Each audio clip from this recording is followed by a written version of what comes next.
bagay para masabi natin na ang isang taong may mental struggles ay kulang sa pananampalataya.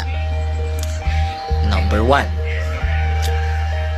Hindi ko alam bakit sinasabi nilang ang may mga tao may mental struggles such as depression, anxiety, bipolar ay kulang sa pananampalataya. Because there is a stigma here in our society that they say na yung mga taong nakakaranas sa mga struggles mentally ay kagagawa ng demonyo. Just like on the Job, which is part of the Bible, the story of Job, which is tinasya ni Lord, which parang nag-usap yung demonyo si Lord to test Job or something like that. Kaya sasabi nila for those people who have depression, for those people who have anxiety, are considered as kulang sa pananampalataya. Probably, yes, I really want to acknowledge that belief of the religious people na kulang sa pananampalataya ang mga taong may depression, anxiety, or any mental struggles or disorders. Kasi maaaring pinatest talaga tayo ni Lord because of that.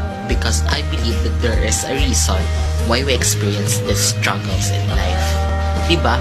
So we need to acknowledge as well kung ano nga ba yung sinasabi ng religious person kasi maaaring tama din.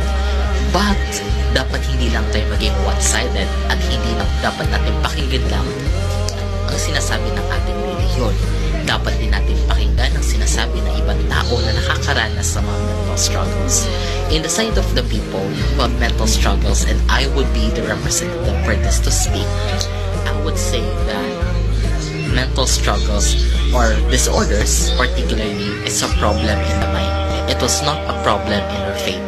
According to my testimony, way back in 2022 to 2024, I read the Bible multiple times every year, at least one Bible cover to cover, because I believe that my struggle is caused by demonic. That's why I always pray to God. However, in 2024, in December to 2025, I realized that my problem is on my mind and it's not on my faith. Thankfully, lumakas ang pananampalataya ko because I read the Bible cover to cover.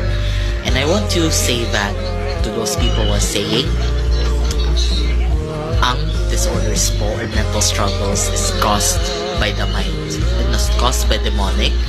Actually, it depends. Pero for me, it's on the mind. It's not on demonic or something like that. So I hope you understand and you became educated and aware. So that's all. Thank you.